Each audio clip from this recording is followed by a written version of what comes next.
Saudara, hingga Senin sore ada 66 orang korban meninggal dunia dievakuasi dari pondok pesantren Al-Khozini yang ambruk. Menteri Pekerjaan Umum Dodi Hanggodo bilang dari insiden ini pemerintah daerah dan Kementerian Agama bakal mengevaluasi konstruksi bangunan pondok pesantren di seluruh Indonesia agar peristiwa serupa tidak lagi terulang. Apakah peristiwa ini mengandung unsur pidana?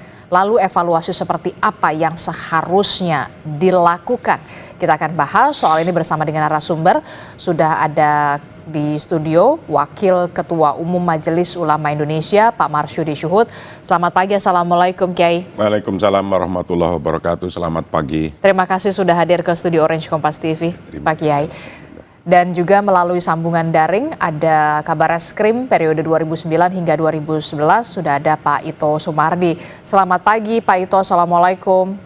Waalaikumsalam, selamat pagi Pak, selamat pagi Pak Yai. Ya, ini kita membahas bagaimana untuk bisa mencegah agar tidak terulang kembali tragedi pondok pesantren yang ambruk ini. Karena ini bukan sekedar data 66 korban meninggal dunia, tapi adalah nyawa di sana yang harus melayang begitu ya, karena ambruknya bangunan pondok pesantren Al-Khozini ini. Saya ke Pak Kiai dulu. Pak Kiai, kalau kita lihat ini kan, kalau kita lihat para santri ini juga turut dilakukan berpartisipasi untuk membangun pondok pesantren, gotong royong.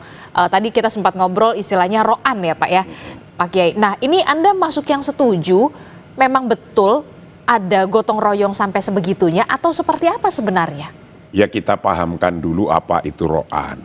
Roan itu gotong royongnya para santri yang diajarkan oleh masing-masing pondok pesantren, termasuk saya dulu. Saya di pesantren salaf, pesantren zaman dulu ngikuti kelas kitab saja, bukan kelas sekolah seperti sekarang waktu itu. Itu ketika membangun dormitory atau membangun asrama disebut godaan atau disebut kombong godaan, asrama, dormitory itu sama. Nah, ketika bangun itu, saya misalnya dari Kebumen, itu nanti akan bangun komplek atau bangunan disebut bangunan Kebumen, bangunan Cilacap, bangunan Purworejo. Karena yang bangun waktu itu para santri-santrinya dengan mencari amal khairiyah atau donasi dari masyarakat untuk bangun sedikit-sedikit. Roan atau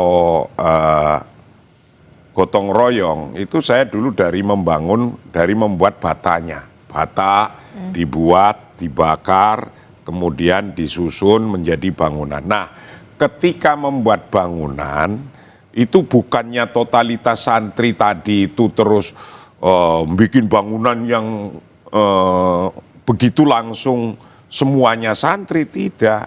Tetap zaman saya pun ada yang orang ahli bangunan yang bisa membangun, tukang yang bisa membangun. Ya, kalau sekarang ya disebutnya ada insinyur, apa teknik sipil, apa orang ahli konstruksi gitu. Nah, yang semacam itu pasti ada. Nah, nanti paling yang disebut roan itu santri membantu hal-hal yang ketika dibutuhkan untuk tenaga banyak yang sifatnya tidak konstruksi, bukan untuk konstruksi, hanya misalnya bawain batunya, bawain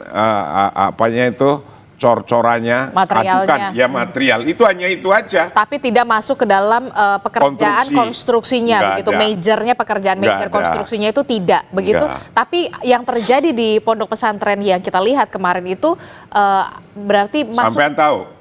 Makanya kita bertanya. Saya nggak tahu, tapi saya yakin nggak begitu juga. Maka nanti yang harus didalemin siapa minimal mandornya.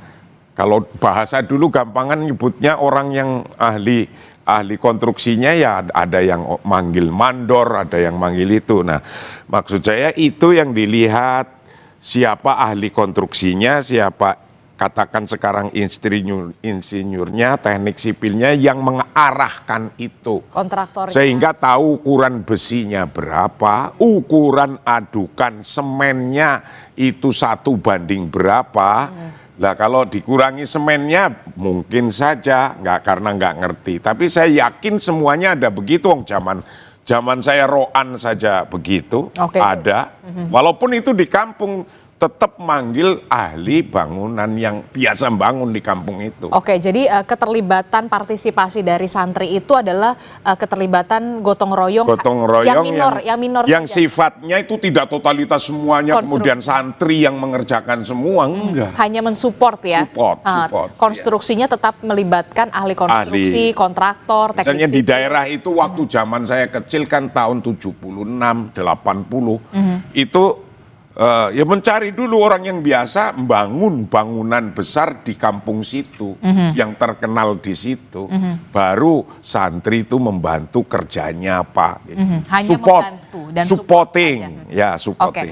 Nah, saya ke Pak Ito. Pak Ito, dari hasil kita lihat dari hasil penyelidikan, memang penyelidikan masih terus dilakukan begitu, walaupun memang saat ini prioritasnya adalah proses evakuasi, Pak Ito. Tapi apa yang bisa Anda baca soal penyebab gedung ambruk ini? Siapa yang kemudian harus bertanggung jawab menurut Anda, Pak Ito? Iya, menurut saya potensi pelanggaran hukum, Mbak ya, dalam kasus robohnya bangunan Ponpes Al-Khozini Sidoarjo ini akan meliputi sanksi pidana, juga sanksi administratif, dan sanksi perdata yang dapat dikenakan kepada pihak-pihak pengelola pondok pesantren, kontraktor, konsultan perencana atau pengawas, serta pihak lain yang terlibat ya dalam pembangunan tanpa standar atau izin. Nah, dalam pidananya ini kalau memang terbukti adanya kelalaian hasil daripada penyelidikan teman-teman Polda Jawa Timur, karena ini menimbulkan korban jiwa, maka pelaku yang nanti akan ditetapkan tentunya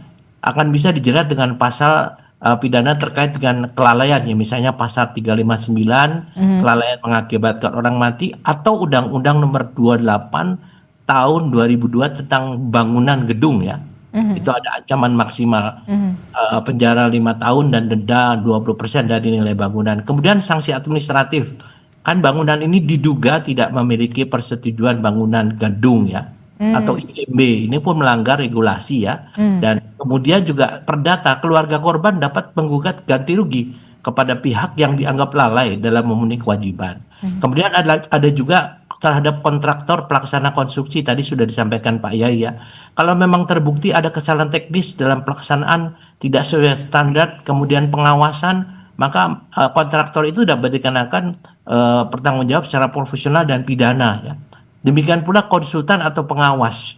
Tapi ini semuanya kepolisian saat ini kan telah menyatakan bahwa proses hukum akan berjalan setelah evakuasi korban selesai, dan penempatan tersangka tentunya akan dilakukan bila unsur pidana serta kelalaiannya terbukti. Jadi bukti-bukti ini sekarang sedang dikumpulkan. Namun demikian tentunya kita tentu masih berduka semua, kita harus cooling down dulu, setelah itu barulah mungkin bersama-sama agar tidak ada kesan bahwa masalah pidana ini juga akan melukai, tambah melukai daripada anggota pesantren dari Al-Zohini ini ya. Saya kira kita perlu menunggu hasil penyelidikan oleh pihak daripada kepolisian maupun pihak terkait, termasuk yang memang ahli di bidang konstruksi. Demikian. Apa yang bisa dilakukan oleh Polda Jawa Timur khususnya untuk melakukan penyelidikan terkait dengan ambruknya bangunan pondok pesantren ini, juga melibatkan ahli di sana atau seperti apa? Karena memang tadi ada bisa jeratan pasal dugaan kelalaian di sana. Ya, yang jelas di Polda itu kita punya ahli-ahli konstruksi juga, Mbak ya. Kan ini kan kita melakukan uji laboratorium ya di lapangan ya, olah TKP kita katakan. Nanti di sana kita punya ahli, kalau seperti kebakaran kita punya ahli yang memiliki kemampuan atau keterampilan di bidang kebakaran.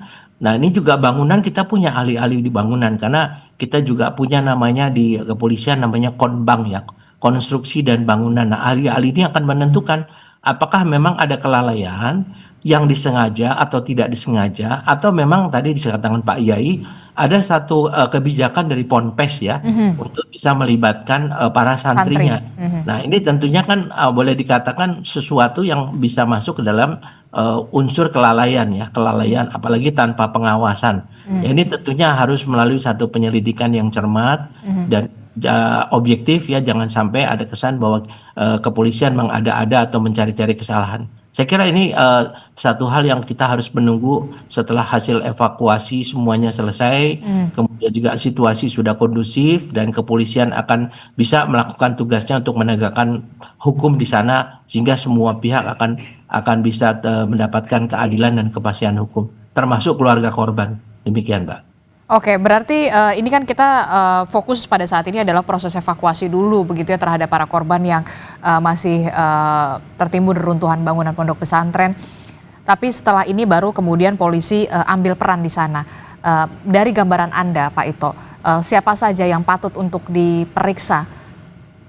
Yang jelas yang pertama adalah pengurus ya, pengurus daripada pengelola pondok pesantren. Kemudian yang kedua, kalau kontraktor, kalau memang ada kontraktornya. Kemudian konsultan perencana atau pengawas ya dari bangunan. Kemudian ada pihak-pihak lain yang mungkin memberdayakan para santri untuk ikut melakukan pembangunan di sana. Tentunya ini pun nanti akan kita meminta keterangan dari pihak pondok pesantren sehingga nanti pihak-pihak yang terlibat itu betul-betul orang yang memang harus bertanggung jawab terhadap kejadian ini.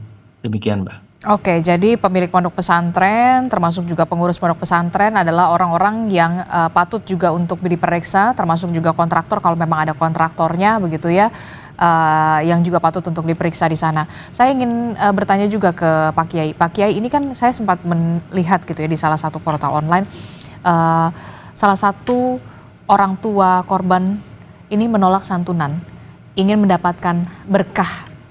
Padahal kemudian ini ada tanggung jawab kerugian material dan juga kerugian nyawa yang harus melayang. Bagaimana Anda menyikapi ini, Jadi Pak Kiai? begini ya,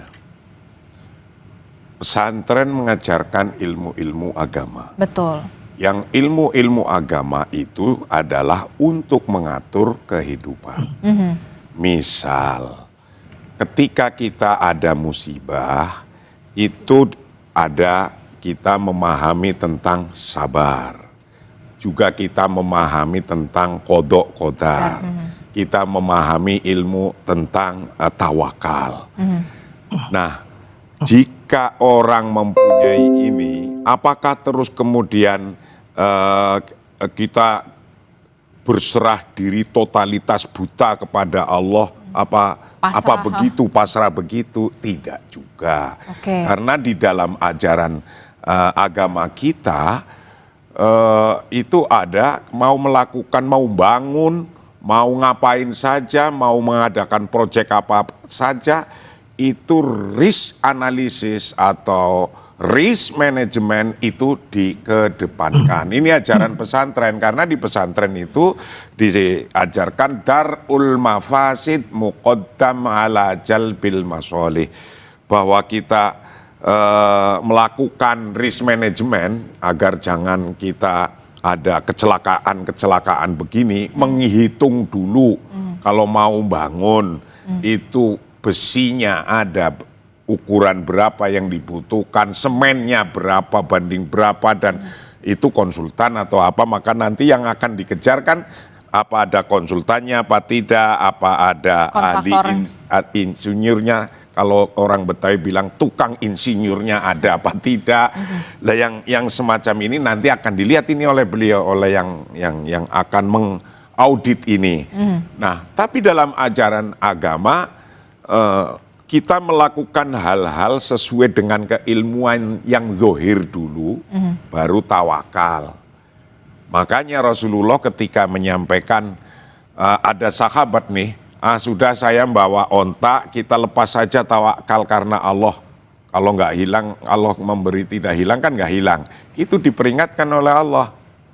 Aqilha wa tawakkal ala Allah. Ikat dulu ontanya, baru kita tawakal. Usaha dulu, analisis resiko-resikonya, baru kita tawakal. Nah, ketika ada wali santri kemudian dia memang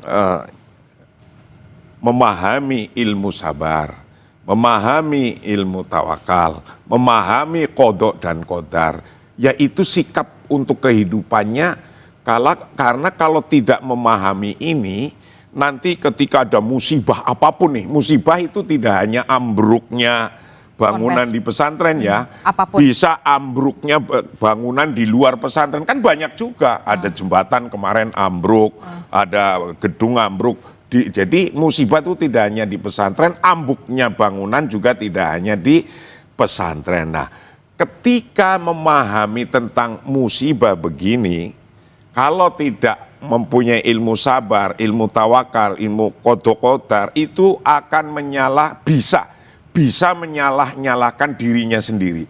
Contoh, kita naik motor, sudah tahu di sana ada lubang, kok lewat situ jatuh situ, kemudian kenapa wong aku sudah ngerti di sana ada lubang, kok saya lewat situ sehingga saya jatuh, nyalah-nyalahin dirinya.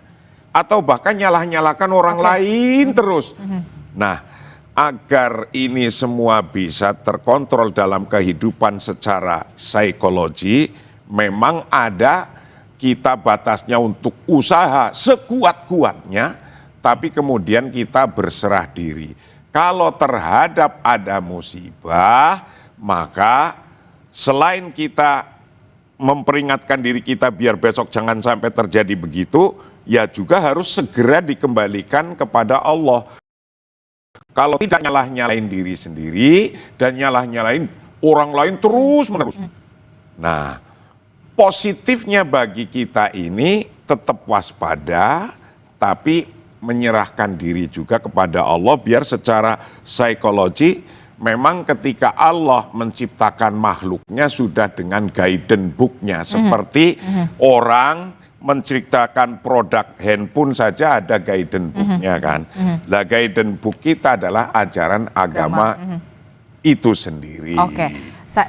Maka ketika itu ada orang melakukan ya lillahi ta'ala sudah ini, ya itu nyampe dia pada ilmu ini. Lah kalau kita bahas tentang sabar saja ini tentang sabar ini. As-sabru ala ta'ah, sabar atas ketaatan hukum. As-sabru ala musibah, sabar ketika ada musibah, ada bala. Nah itu yang sabar dalam ketaatan hukum itu juga menarik untuk disimak juga. Tapi saya ke Pak Ito. Pak Ito, berarti ini tidak hanya soal dugaan unsur kelalaian, tapi juga ada kerugian material. Betul Pak Ito? Ya betul. Makanya kan sekarang karena ini adalah ada satu akibat, maka yang akan didalami oleh pihak kepolisian adalah dari penyebabnya. Dari penyebabnya ini nanti akan bisa masuk, apakah dimasuk dalam ranah sanksi pidana, ataukah sanksi administratif, ataukah sanksi perdata. Nah ini tentunya semuanya harus didasarkan kepada satu pendalaman pengkajian yang mendalam tentang penyebab daripada kejadian tersebut.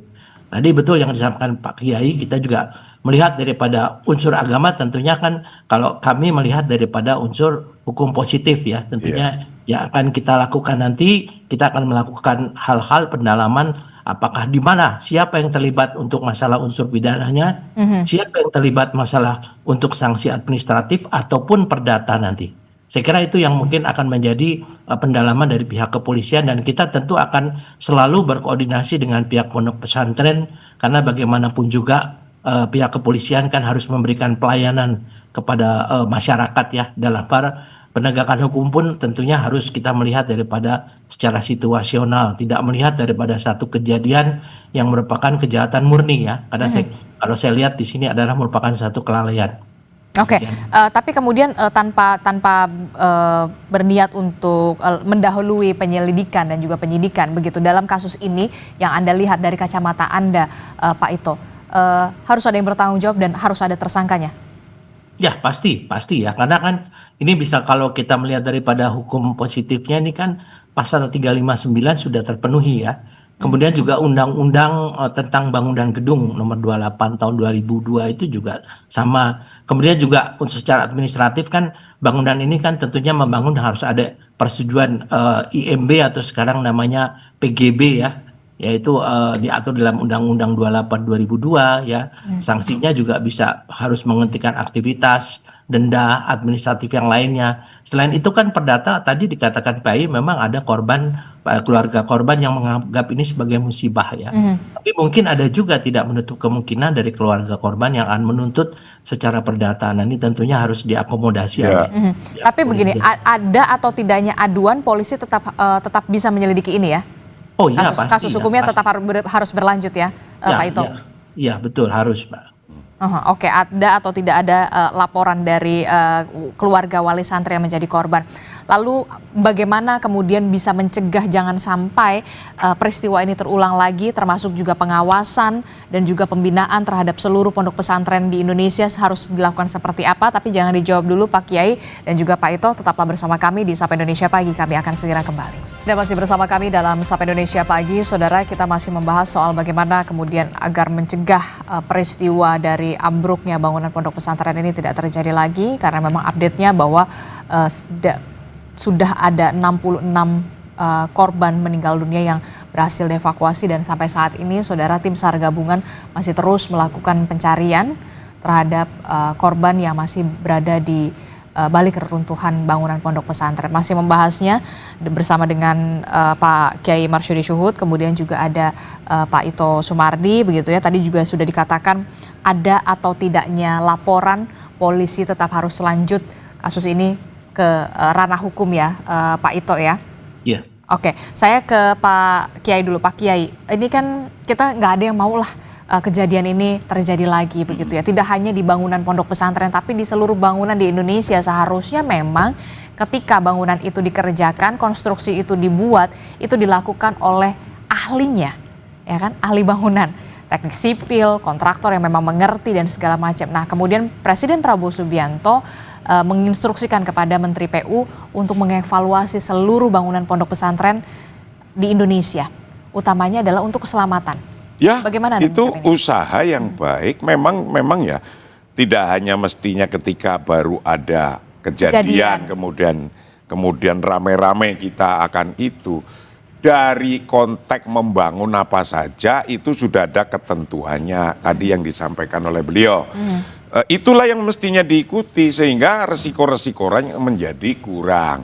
Resiko-resiko yang terjadi menjadi kurang, seperti kemarin nih di Pangandaran ada jembatan ambruk, anak-anak SMP truknya ikut masuk ke sungai. Lah, jadi yang namanya kayak gini, pengawasan kayak gini, siapa sih sesungguhnya? Kalau PU ya PU-nya yang ngawasi gitu, atau siapalah gitu. Dan nanti ketika kayak gini kan baru ke Pak Polisi, ini ada pelanggaran apa tidak. Dalam konteks agar maslahah itu untuk umum terjaga, ajarannya begini, darul mafasid muqaddam ala jalbil masolih. Bahwa kita menjaga agar jangan tidak ada kerusakan, itu harus ditaruh di depan itu.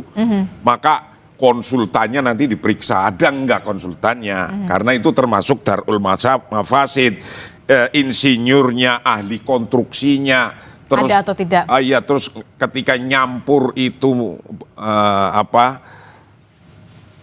apanya itu semen dengan itunya berapa ukurannya, besinya berapa ukurannya, kan nanti akan diperiksa semua itu. Betul. Nah, pada prinsip ini ajaran agama itu sama, agar jangan sampai kita terkena bencana-bencana, terkena musibah karena yang kelalaian kita, terkena musibah yang karena kelalaian kita. Nah, maka ada konsep darul mafasid muqaddam, risk management, hitung-hitungan itu didahulukan. Betul. Itulah kira-kira. Termasuk juga reward and punishment? Saya setuju sama Presiden, syukur-syukur tidak hanya kemudian kita cek bangunan pesantren, oh ini tidak layak, kemudian stop ini, jangan dipakai. Itu boleh, tapi kasih juga jalan keluarnya. Itu penting. Karena pesantren itu rata-rata biaya sendiri. Betul. Ya, itu untung pemerintah itu mempunyai orang kiai-kiai yang mau kerja sosial untuk bangsanya, mendidik masyarakatnya. Dan nanti ketika kita misalnya pemerintah itu akan ngawasi itu alhamdulillah. Tapi ketika ada kekurangan apa, must be supported by the government. Mestinya itu. Harus jangan, wah ini salah kemudian disalahkan ditinggal pergi, itu ya nggak wise juga. Karena apa? Dalam konteks kiainya, pesantrennya ya membantu masyarakat. Lah kewajiban pemerintahnya juga ngurusi urusan masyarakat. Nah ketika demikian nanti insya Allah akan ketemulah dalam konteks pemahaman pemerintah dan pemahaman para kiai, pemahaman pengasuh pesantren. Mudah-mudahan connect, nyambung, yang semua usahanya Pak Presiden, usahanya pemerintah, usahanya Pak Polisi, lil maslahah, adalah untuk kemaslahatan intinya. We support it, kita menyupport itu. Oke. Karena untuk kemaslahatan. Oke, saya ke Pak Ito. Pak Ito, bagaimana kemudian ketika nanti polisi hands on di sana, ambil alih di sana, begitu ya? Kita tahu ada ribuan pesantren, pondok pesantren, ketika nanti tidak ada yang memenuhi syarat atau ada yang tidak memenuhi syarat, bagaimana kemudian polisi bisa melakukan juga pengawasan di sana? Karena kita tahu pemerintah juga menyalurkan dana bantuan ke pesantren melalui program bantuan operasional pendidikan pesantren, ada dana abadi pesantren DAP, kemudian juga ada program bantuan inkubasi bisnis untuk meningkatkan kemandirian dan ekonomi pesantren di sana. Bagaimana Anda melihat ini? Ya, saya juga kan semasa berdinas ya Mbak. Dulu kan saya sering pesantren ya, dan saya betul yang dikatakan Pak Yai tadi bahwa pesantren itu umumnya adalah mengembangkan dengan cara swadaya. Betul. Nah, tentunya di sini juga selain bagaimana memberdayakan para santri, juga mendidik mereka untuk menjadi tenaga terampil ya. Ini mungkin menurut saya salah satu tujuan, karena saya di beberapa pesantren melakukan itu. Tentunya ke depan untuk mencegah ini kita perlu ada penetapan standar teknik konstruksi ya, dan audit reguler bangunan pendidikan yang memang sudah ada di tiap pesantren saat ini. Tentunya bisa meminta kepada pemerintah daerah, kan tentunya kalau lihat pesantren kan pemerintah daerah wajib untuk membina pesantren ya. Juga memberikan edukasi dan pelatihan bagaimana membangun kepada para pengelola pesantren khususnya untuk santri-santri. Nah, selain itu kalau memang ini dilaksanakan, ini tentu perlu ada namanya pengawasan dan pendampingan ya oleh pihak-pihak yang memang expert ya untuk bagaimana mereka mendampingi para santri yang diberdayakan oleh pesantren tersebut ya. Sehingga untuk pendirian bangunan itu betul-betul memenuhi syarat. Kemudian juga menerapkan kebijakan pembangunan ya, ini tanggung jawab dari pemerintah ya, agar setiap pesantren yang menggunakan jasa tenaga ahli ya, struktur bangunan demi menjamin keselamatan untuk jangka panjang. Nah tentunya kan di tiap-tiap daerah itu ada universitas-universitas, mereka pun kan memiliki namanya CSR ya, atau mungkin ada satu bantuan teknis kepada para pesantren untuk misalnya memberikan bagaimana edukasi untuk membangun pesantren yang sesuai dengan ketentuan struktur bangunan agar aman ya. Saya kira ini menjadi satu pembelajaran yang sangat mahal ya, karena memang ada korban jiwa, tapi ini tentunya bisa kita ambil manfaatnya untuk lesson learn ya, bahwa ke depan mulai saat ini jangan sampai ada lagi di tiap pesantren ini yang mengalami musibah yang sama. Jadi ini betul-betul perintah presiden betul-betul harus segera dilaksanakan oleh pemerintah daerah, tentunya dengan melibatkan pihak-pihak lembaga pendidikan, universitas-universitas yang memiliki bidang di bidang konstruksi bangunan untuk bisa membantu pesantren. Saya kira ini usaha yang mulia kalau mereka melakukan ini untuk bisa mencegah terjadinya kejadian serupa. Demikian Pak. Terakhir saya tanya ke Pak Ito. Pak Ito, bagaimana kemudian polisi bisa memastikan proses hukum ini bisa berjalan on the track setelah selesai proses evakuasi ini dilakukan? Ya, tentunya polisi kan harus objektif ya, harus objektif. Dan tadi saya katakan memang kalaupun tidak ada laporan, di dalam penyidikan itu ada 3 model. Model A itu meskipun tidak ada laporan, apabila seorang anggota polisi melihat ada satu pelanggaran hukum, maka dia wajib untuk memproses. Yang kedua, kalau ada orang yang merasa dirugikan bisa melapor ke polisi. Yang ketiga, kalau dalam proses misalnya penanganan satu perkara, penyidik menemukan ada satu tindak pidana lain, maka penyidik itu bisa membuat laporan model C. Nah, tentunya untuk masalah ini polisi juga harus hati-hati, karena bagaimanapun juga ini adalah satu kecelakaan, Mbak ya. Satu musibah dan lebih banyak kepada unsur kelalaian, bukan kesengajaan. Beda kalau misalnya ada pemboman dan lain sebagainya. Nah, saya kira di sini pun juga polisi harus bekerja sama dengan pihak PUPR dan ahli-ahli konstruksi juga untuk bisa mendapatkan satu kesimpulan yang sama. Jadi bukan ada kesimpulan dari kepolisian saja, tapi mendapat masukan juga dari ahli konstruksi yang lainnya. Dan saya yakin daripada pihak kepolisian akan memperhatikan ini, apalagi ini menyangkut masalah pesantren, anak-anak santri-santri kita, yang tentunya kita juga harus melakukan penegakan hukum tidak dengan semena-mena ya. Jadi juga harus memperhatikan aspek-aspek lain. Demikian, Mbak. Termasuk juga bukti-bukti yang memang harus dikumpulkan untuk kemudian Pasti ya, dugaan unsur kelalaian di sana.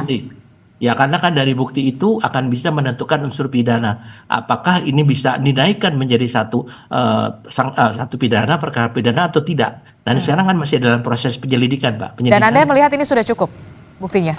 Kalau menurut saya sudah cukup ya, sudah cukup. Nah, lebih banyak kepada kelalaian dan yang tadi undang-undang bangunan ya. Tentunya nanti kita melihat bagaimana untuk bukti-bukti sekuat apa bukti ini bisa dan kepada pihak siapa saja yang akan diminta pertanggungjawab hukum. Demikian, Mbak. Oke, Pak Marsudi Suhud, Pak Kiai. Terakhir Pak Kiai, 3 poin yang memang harus di-highlight untuk bisa menyampaikan kepada masyarakat, khususnya wali santri, termasuk juga tokoh-tokoh agama pondok pesantren, jangan sampai kemudian peristiwa ini kita tidak ada satupun yang menginginkan sebuah musibah seperti ini terjadi lagi. Menghadapi musibah bisa terjadi di mana saja, tidak hanya di pesantren, di luar pesantren, bisa gedung, bisa jembatan, bisa bangunan, bisa apapun musibah. Ketika ngadepin sebuah musibah, itu kita memang ajaran agama menjadi penting. Kita ya hendaknya bersabar agar jangan kita juga sampai menyalahkan dirinya sendiri terus, bahkan menyalahkan orang lain terus. Itu konteks bersabar ngadepin musibah. Nomor 2, ketika kita mau melakukan apa saja, mau membangun, mau membuat konstruksi, atau mau berusaha apapun, yang mungkin ada resiko publik, ada resiko yang bisa membuat kalau terjadi apa-apa bisa nyawa bisa hilang. Risk management, hitung-hitungan apa saja yang dibutuhkan itu harus taruh di depan. Karena agama ngajarkan begitu juga, namanya darul mafasid muqaddam ala jalbil masolih. Resiko-resiko harus dipikirkan di depan, hitungan batunya, hitungan semennya, hitungan besinya, itu harus itu juga ajaran agama. Terakhir, ketika kita sudah berusaha full ya, ingin menghindari resiko-resiko, udah full ini, usahanya udah total, maksimal, full power untuk menghindarkan itu, baru kita sandarkan kepada Allah yang agar semuanya itu ada batasnya. Orang berpikir kan, orang merenung saja ada batasnya, orang kemudian down pikirannya, menyalahkan diri semua juga ada batasnya. Sehingga ketika kita mengalami musibah apapun, itu cepat kembali kepada Allah, cepat kembali kepada kenormalan biasa. Nah, itulah efek positif daripada ajaran agama tentang tawakal, tentang sabar, tentang qada. Ini yang harus dipegang. Baik para wali santri, keluarga yang punya keluarga yang kena korban ini, ya yang dipegang ini tadi. Dan terakhir, tetap berdoa kepada Allah agar semuanya dilapangkan dan semua mendapatkan jalan terbaik, walaupun musibah sebesar apapun, tapi mendapatkan jalan terbaik. Terima kasih. Oke, ini supaya menjadi pembelajaran juga bagi tidak hanya bagi pondok pesantren, tapi bangunan pendidikan lainnya, bangunan-bangunan lainnya memang harus mengutamakan keselamatan begitu ya. Ketika ingin membangun ya gunakan ahlinya begitu ya, ketika ingin membangun jangan sampai kemudian peristiwa ini terjadi lagi. Terima kasih Pak Kiai Marsudi Suhud telah bergabung bersama kami, kemudian Pak Ito Sumardi juga telah bergabung bersama kami. Sehat selalu Bapak-bapak. Assalamualaikum, selamat pagi.